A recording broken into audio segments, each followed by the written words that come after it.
사도행전 10장의 사건은 복음의 역사에 있어서 대전환점을 이루고 있습니다. 무슨 말인가 하면 이제까지 우리가 사도행전 1장에서부터 9장까지 연이어서 살펴보고 있습니다마는 사도들을 통해서 그리고 흩어진 주의 성도들을 통해서 복음이 힘있게 증거되고 있었습니다마는 여전히 유대 땅을 벗어나지 못하고 있었어요. 물론 이 지역적으로 보면 많이 확장된 것은 사실이에요. 그래서 빌립 지사를 통하여서 사마리아 사람들과는 상종조차 아니했다라고 했는데 그 사마리아 땅이 복음으로 정복되는 사실을 볼 수가 있었고요. 또 저 다메섹 땅에도 많은 예수 그리스도를 믿는 사람들이 있었던 사실을 보게 됩니다. 그리고 지난 사도행전 9장에서는 이방의 경계 땅이라고 볼 수 있는 욥바와 룻다라고 하는 지역에도 역시 예수 그리스도의 복음이 힘있게 증거되고 있었던 사실을 볼 수가 있었습니다. 그래서 이처럼 우리 주님께서 명령하신 대로 예루살렘과 온 유대와 사마리아와 땅끝까지 복음을 증거하라. 그래서 땅끝 그 가까이에 지역적으로 복음이 확장되고 증거되고 있었습니다마는 여전히 한계점이 무엇이었는가 하면은 아직까지 이방인들에게는 복음이 증거되지 못하고 있었다는 거예요.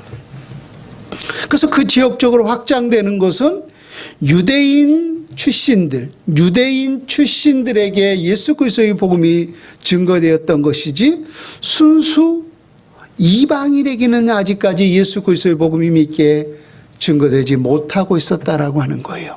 근데 드디어 사도행전 10장에 이르러서 이방인들에게 우리가 지난 시간에 보았잖아요. 백부장 고넬료는 이방인이라고 말입니다. 그래서 이방인을 위한 주 예수 그리스도의 복음이 힘있게 증거되고 있었던 거죠. 이것은 어찌 보면 우리가 당연한 것 아닌가라고 하는 그런 생각을 해볼 수 있을지 모르겠지만은 정통 유대인들에게는 이건 엄청난 참 장족의 발전이었다라는 사실을 알 수가 있습니다. 그들은 여전히 하나님은 우리 유대인들만의 하나님으로 생각하고 있었거든요. 또 예수 그리스도의 십자가의 이 복음 또한 여전히 우리 유대인의 전유물로만 생각을 해왔었어요.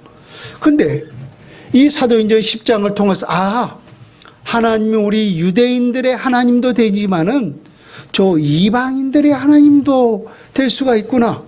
또 예수 그리스도의 십자가와 이 부활의 복음 또한 우리 유대인의 전유물이 아니라 이 십자가의 복음이 온 우주에 온 열방에 우리 하나님께서 흩어지기를 원하시는구나.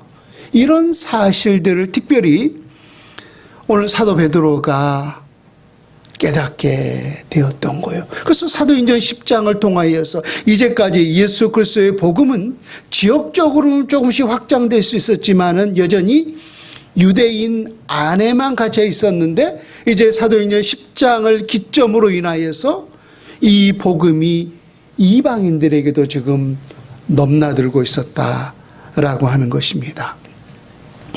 그래서 지난 시간에 이방인의 복음의 첫 열매가 바로 백부장 고넬료라고 했어요.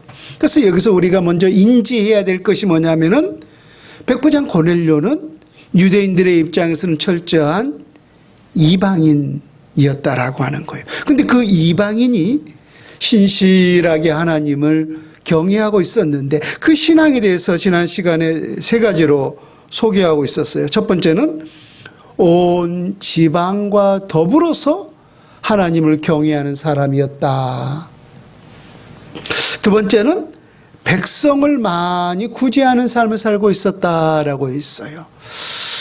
참 이것은 쉽지 않은 모습이었어요. 근데 그 구제의 대상이 누구였는가 라고 하는 사실을 봤을 때 그 백부장 고넬료의 동족이 아니라고 있어요. 오늘 그가 다스리고 통치하고 있는 유대인들을 오히려 돕고 있는 그런 구제의 대상이었던 거죠. 여러분, 우리가 그러한 정복자의 군인들, 어떻게 이제까지 우리가 상식적으로 대해왔던 사실을 보게 됩니까? 그들이 다스리고 통치하고 있는 그 식민지 백성들을 그들은 폭력의 대상으로 삼았어요. 착취의 대상으로 삼았어요. 포갑의 대상으로 삼았어요. 그래서 어찌하여 저 식민지 백성들을 수탈할 수 있을까? 저것들을 수탈하여 어떻게 내 배를 더 채울 수 있을까? 이런 삶을 사는 것이 바로 그 정복자의 군인들의 모습 아니었습니까? 근데 그 정복자의 군인이 그 식민지 백성들을 자기의 주머니를 털어서 구제의 대상으로 삼고 있었다라고 하는 것은 이건 엄청나게 놀라운 사건이었던 거죠.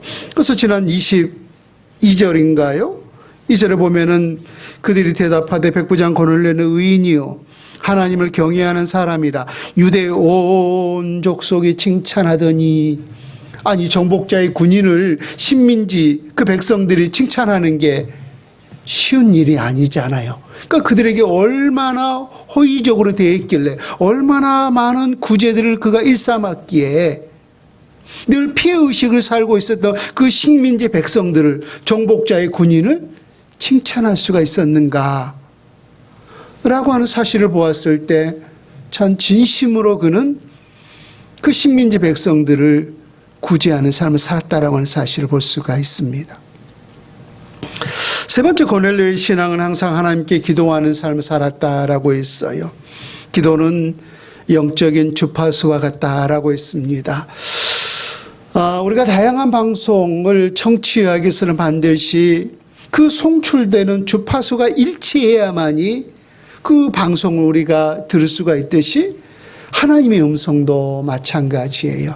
우리가 하나님께서 오늘 우리가 어떻게 살아야 될지, 오늘 우리가 무엇을 해야 될지, 오늘 우리가 어디로 가야 될지 그 하나님의 음성을 듣기 위한 영적 주파수가 바로 여러분 기도인 줄로 믿습니다. 그런데 오늘 이 백부장 고넬료는 이방인이었지만 그럼에도 불구하고 오늘 그 정통 유대인들의 그 아름다운 신앙을 이어받아서 하루에 3번씩 시간을 정하여서 기도하는 그런 삶을 살고 있었던 거죠.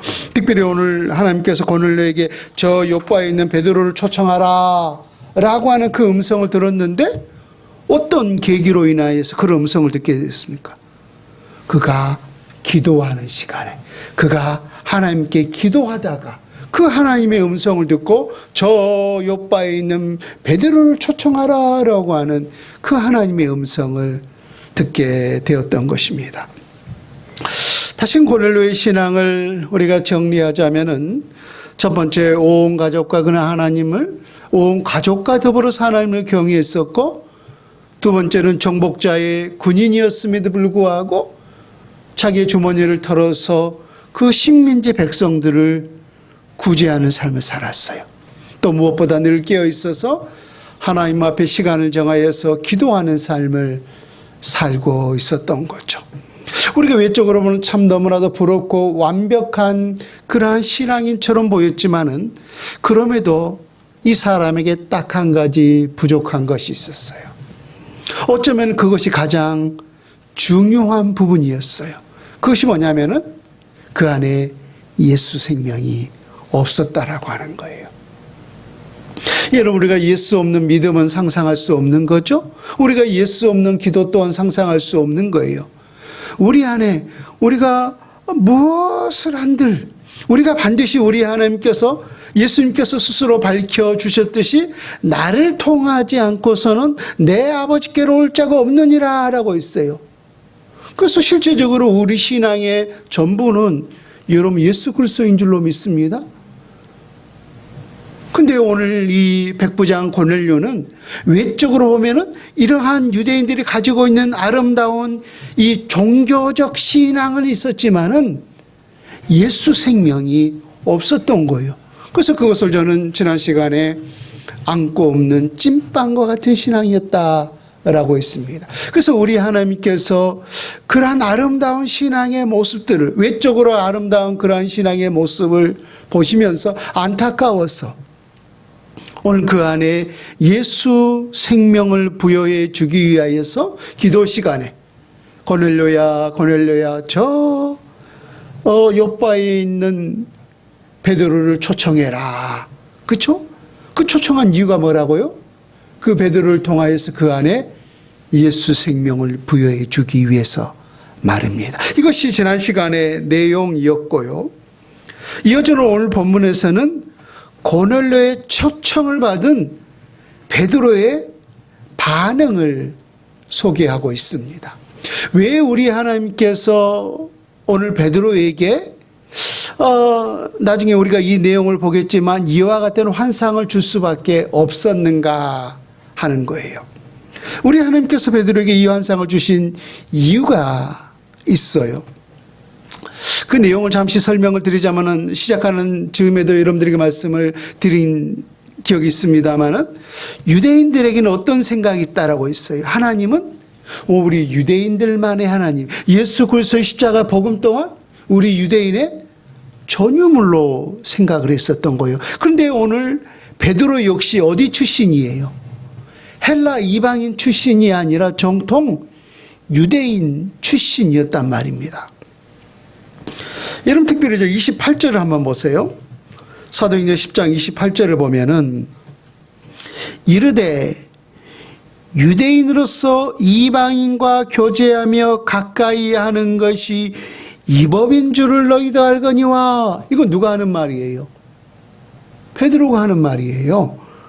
그러니까 베드로는 유대인이잖아요. 그리고 아까 백부장 고넬료는 어디 출신이라고 했어요? 우리가 이방인이라는 걸 사실 분명히 인지해야 된다라고 했어요. 그래서 유대인으로서 이방인과 교제하는 것은 이건 합법이라는 거예요. 이법이라는 거예요. 이거 이법이라는 거예요. 여기서 이법이다라고 하는 것은 하나님의 법에, 하나님의 말씀에 위배된다는 거예요. 이런 생각이 지금 누구에게 있었던 거예요? 베드로에게 그 뿌리 박혀 있었던 거예요. 뿌리 박힌 신앙. 그런데 이러한 생각 속에 살아가고 있는 베드로에게 저 고넬료가, 이방인 출신인 고넬료가 그 베드로를 초청해서 우리에게 와주세요 라고 초청했다면은 그 초청에 순순히 응할 수가 있겠는가 하는 거예요. 그에게 초청해서 가서 그와 교제를 한다면은 이건 하나님의 말씀에 어긋난다라고 하는 그런 생각을 가지고 있는데, 아무리 그들이 베드로를 많은 사람들을 보내서 베드로를 초청한들 베드로가 그 초청에 응할 수가 있었겠는가라고 하는 거예요.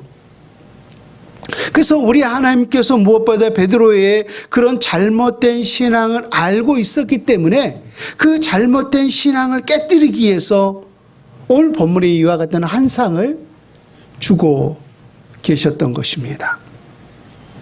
자, 이러한 개념을 가지고 오늘 본문의 내용을 같이 살펴보도록 하겠습니다. 먼저 9절에서부터 12절의 내용을 봅니다. 이튿날 그들이 길을 가다가 그 성에 가까이 갔을 그때에 베드로가 기도하려고 지붕에 올라가니 그 시각은 제6시더라. 그가 시장하여 먹고자 하며 사람들이 준비할 때 황홀한 중에 하늘이 열리며 한 그릇이 내려오는 것을 보니 큰 보자기 같고 네 길을 메어 땅에 들이웠더라. 그 안에는 땅에 있는 각종 네 발 가진 짐승과 기는 것과 공중에 나는 것들이 있더라. 지금 고넬료의 초청에 베드로가 응하도록 하기 위해서 지금 시간이 크로스되는 것을 볼 수 있어요. 무슨 말이냐면은 지금 백부장 고넬료가 자기 밑에 있는 신실한 사람들을 두 사람인가요? 세 사람을 저 요바에 있는 베드로를 초청하기 위해서 보냈잖아요. 그래서 그 사람이 지금 요바에 있는 그 성에 가까이 왔을 그때에 베드로가 뭘 하고 있어요? 지붕에 올라가서 우리 하나님 앞에 지금 기도하고 있어요. 그러니까 그 시간에 환상을 본 거죠.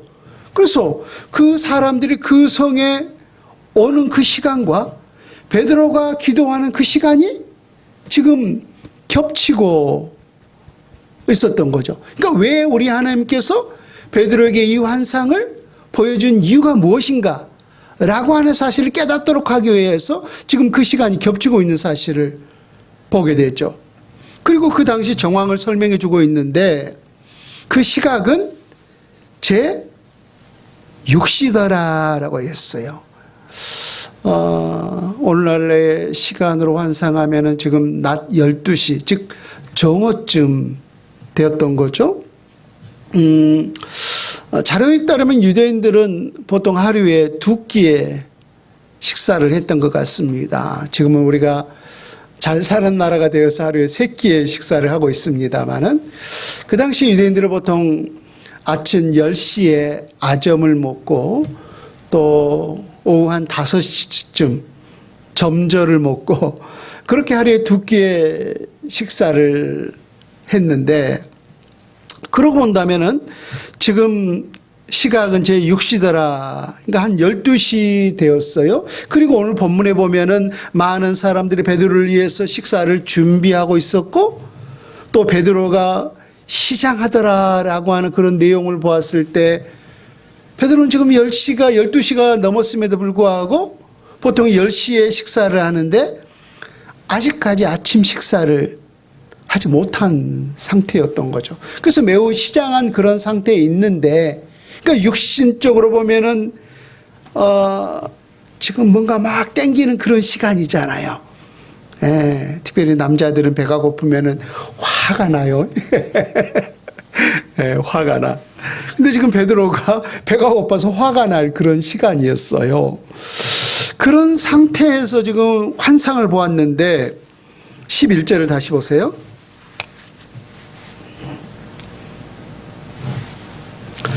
하늘이 열리며 한 그릇이 내려오는 것을 보니 큰 보자기 같고 네 길을 메어 땅에 들이웠더라.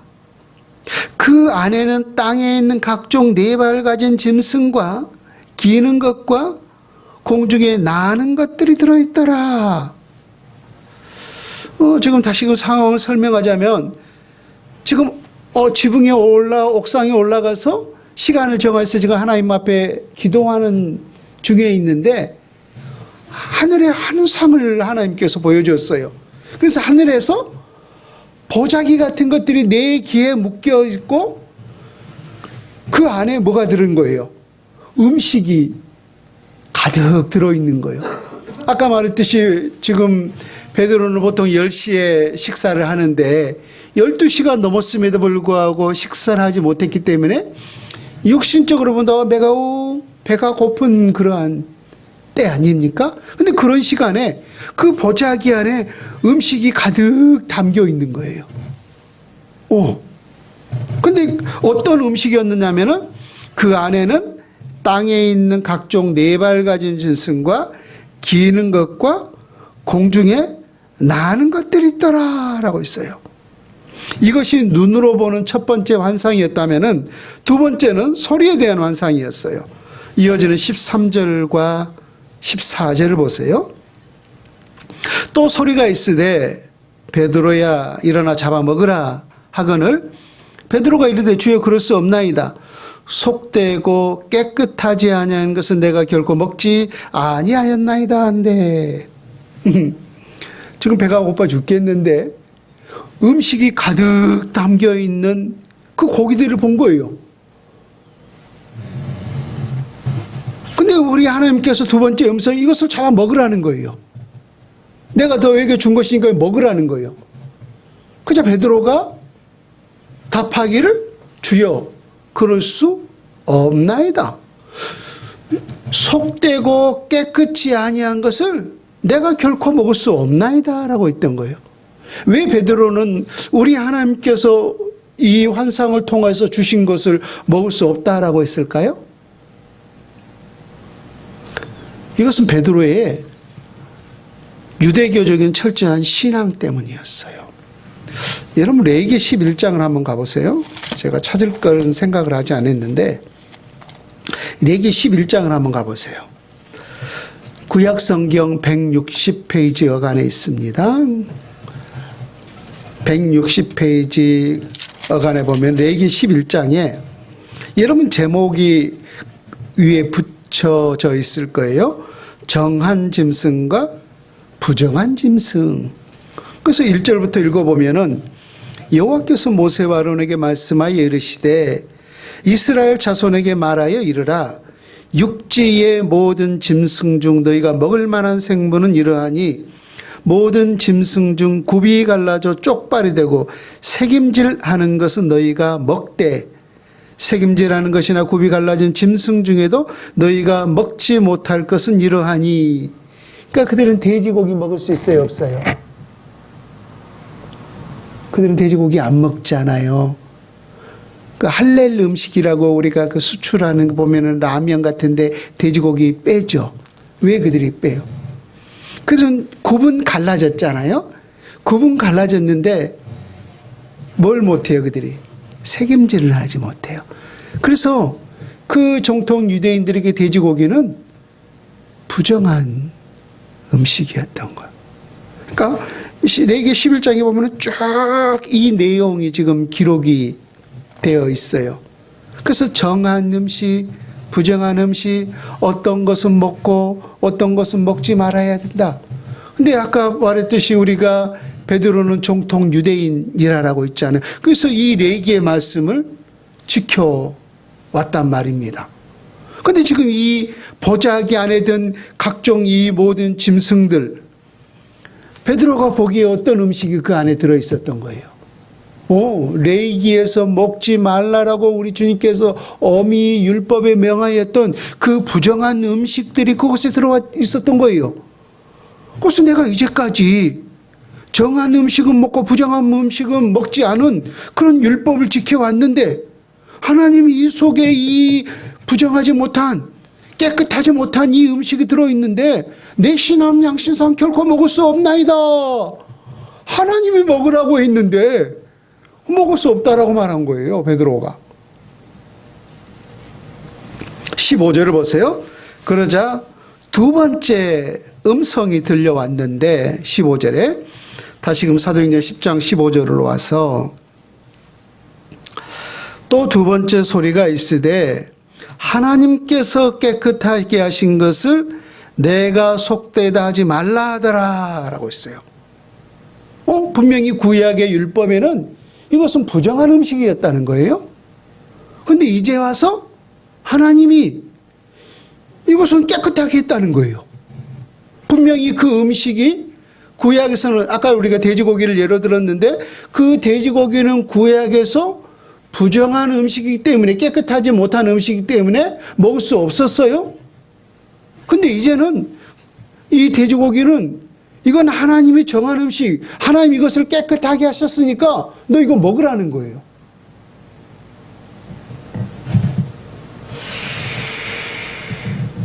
왜 이렇게 바꿔줄 수가 있는 거죠? 왜 그때는 이것이 부정한 음식이었는데 왜 지금은 이것이 정한 음식이 될 수가 있었는가라고 하는 거예요. 자, 여러분 로마서 14장으로 가보세요. 이것은 우리 그리스도인들에게 실생활에서도 굉장히 중요한 부분입니다. 여러분 육회 먹습니까? 피가 있는데 그거 먹어요? 여러분 그 소고기 그 레어 막 피 쭉쭉쭉 흐르는 거 그거 먹습니까? 피째 먹지 말라라고 있는데요. 그렇죠? 그러한 부분에 대해서 왜 우리가 그때는 먹을 수 없었는데 왜 지금 우리가 자유롭게 먹을 수 있는지 그런 이유를 알아야 되잖아요. 그런 걸 알아야만이 우리가 저 이 앞에 있는 그런 안식일교 그런 사람들과 우리가 말씀에 대한 논쟁이 붙었을 때도 우리가 이길 수 있는 거잖아요. 로마서 14장 15절부터 보세요. 신약성경 258페이지 여간에 로마서 14장 15절부터 보면 만일 음식으로 말미암아 내 형제가 근심하게 되면 이는 내가 사랑으로 행하지 아니함이라. 그리스도께서 대신하여 죽으신 형제를 내 음식으로 망하게 하지 말라. 그러므로 너희의 선한 것이 비방을 받지 않게 하라. 하나님의 나라는 먹는 것과 마시는 것이 아니요 오직 성령 안에 있는 의와 평강과 희락이라. 이로써 그리스도를 섬기는 자는 하나님을 기쁘시게 하며 사람에게도 칭찬을 받느니라. 그러므로 우리가 화평히 일과 서로 덕을 세우는 일을 힘쓰나니 음식으로 말미암아 하나님의 사업을 무너지게 하지 말라. 만물이 다 깨끗하되 거리낌으로 먹는 사람에게는 악한 것이라. 오호, 만물이 다 깨끗하대라고 있어요. 하나님이 아까 말했잖아요. 내가 깨끗하게 한 것을 내가 속되다 하지 말라 라고 베드로에게 말씀했잖아요. 근데 역시 로마서 14장에도 만물이 다 깨끗하게 되었다는 거예요. 그러면은 어떠한 사건을 기점으로 인하여서 지금 만물이 모든 음식이 다 깨끗하게 되어졌는가라고 하는 거예요. 여러분, 우리가 구약의 율법을 보면 크게 제사법, 의식법, 성결법들이 있어요. 그럼 우리는 대표적으로 잘 아는 것이 제사법이죠. 구약에서는 동물의 피를 그 제단의 뿌림을 통하여서 우리가 속죄를 받고 그렇게 제일을 드렸어요. 근데 우리는 그와 같은 제사를 드리지 않죠. 그 이유가 뭐예요? 예수 그리스도께서 이미 십자가 위에서 그 피를 흘리심을 통하여서 완전한 속죄의 제물이 되었고 또 완전한 제사가 되었기 때문에 그것을 성취해버린 거예요. 완성해버린 거예요. 그래서 우리가 여전히 구약의 그러한 제사를 계속해서 반복해서 드리고 있다면은 예수 그리스도의 십자가를 우리가 덧없이 그 효력을 인정하지 않는 것과 똑같잖아요. 그래서 예수 그리스도의 십자가 사건 이후에 우리는 이와 같은 제사를 반복해서 드리지 않고 로마서 12장 1절에 말씀한 바와 같이 영으로서 내 몸이 산 제물이 되어서 영적 예배를 이처럼 우리가 드릴 수 있게 되지 않았습니까? 이거와 똑같은 거예요. 성결법도 마찬가지예요. 의식법도 마찬가지예요. 그래서 이 모든 것들은 다 예수 그리스도를 예표한 것이기 때문에 예수 그리스도의 이 십자가를 통해서 이 모든 것들을 다 성취하고 완성했기 때문에 구약의 이러한 의식법들이 다 폐지가 된 거예요. 그래서 여러분 선짓국 먹으면서 먹지 말라고 했는데 아까 말했듯이 그 피 찍찍 흐르는 레어 먹으면서 또 육회 그거 얼마나 맛있습니까? 기름 그냥 잘잘잘 흘려가지고 근데 그거 먹으면서 여러분 전혀 양심에 이만큼 거리를 낄 필요가 없다는 거예요. 왜? 예수 그리스도의 그 십자가 사건을 통하여서 이 모든 것들 제사법, 성결법, 의식법 이 모든 것들이 다 성취되고 완성되었기 때문에 우리 모든 것을 다 누가? 예수 그리스도 십자가 사건을 통해서 다 깨끗하게 하신 거예요. 그래서 이만큼도 여러분 거리낌 있으시면 안 됩니다. 우리가 제사법은 인정하면서도 때때로 지금도 그런 생각 속에 있는 사람들이 있습니다. 어떻게 그리스도인들이 선짓국을 먹을 수 있냐고. 그거 정말로 맛있습니다. 자유하세요? 전혀 자유하세요. 그래서 우리 주님께서 다 깨끗하게 하신 거예요. 근데 여전히 베드로에게는 뭐가 깨지지 못했던 거예요. 오늘날 어떤 사람들처럼. 여전히 그 구약의 율법적인 그런 신앙들이 깨어지지 못하고 있었던 거예요. 못하고 있었던 거예요. 그러니까 우리 하나님께서 지금 베드로의 그 잘못된 신앙을 깨뜨리기 위해서 이런 지금 환상을 보여주고 있었던 것입니다. 이어지는 16절을 다시금 볼까요? 사도행전 10장 16절에 보면은 이런 일이 세 번 있은 후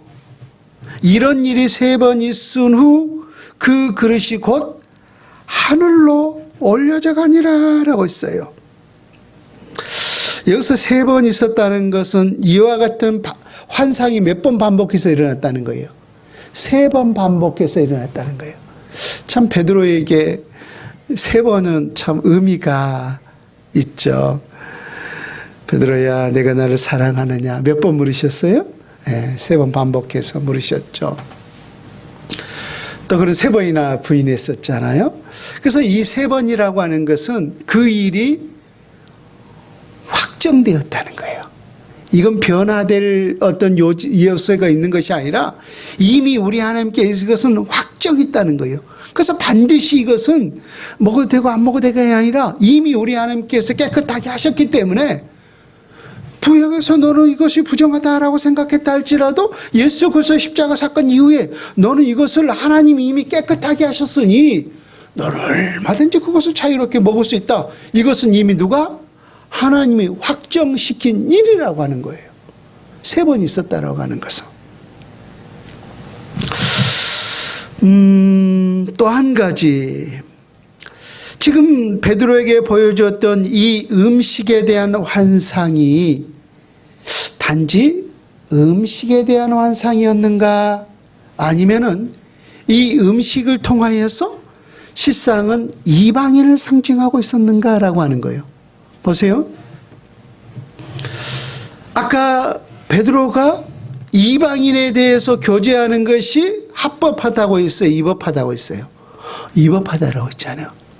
그러니까 그들 나름대로 그 율법에 의거 그런 거죠. 그러면은 아까 그 보자기 안에 담겨 있었던 그 음식물, 그 고기들도 이건 정한 거예요, 부정한 거예요? 부정한 거라고 생각했잖아요. 근데 부정한 거라고 생각했는데 우리 하나님께서 깨끗게 하셨으니 너 얼마든지 먹을 수 있다는 거예요. 그러면은 이 음식을 통해서 실상은 이방인을 보여주고 있었던 거죠. 그래서 그 이방인들에 대해서 교제의 대상으로 생각했어요. 교제하면 안 된다라고 했어요. 그렇죠. 교제하면 안 된다라고 하는 그런 부정한 생각들이 있었는데 이미 하나님께서 그들도 깨끗하게 하셨으니 너는 얼마든지 그들과 교제하고 그들에게도 뭘 전해야 된다는 거예요. 예수 생명을, 예수의 복음을 전해야 된다는 사실을 이 음식을 통하여서 베드로에게 지금 설명하고 있었던 거예요. 보세요. 이 모든 음식이 어디로 올려지느냐 하겠습니까? 하늘로 올려지느냐. 그러면은 이 모든 음식이 우리 하나님께 지금 연락되었다라고 하는 거잖아요. 그럼 생각해 보세요. 우리 하나님께서 이 모든 음식이 뭐가 대단하다고. 이 음식을 우리 하나님께서 배가 고파서 이 음식이 지금 먹기 위해서 하늘로 올려졌는가? 아니잖아요. 아니잖아요. 우리 하나님께서 귀하게 보시는 것은 우리 사람의 영혼인 거예요.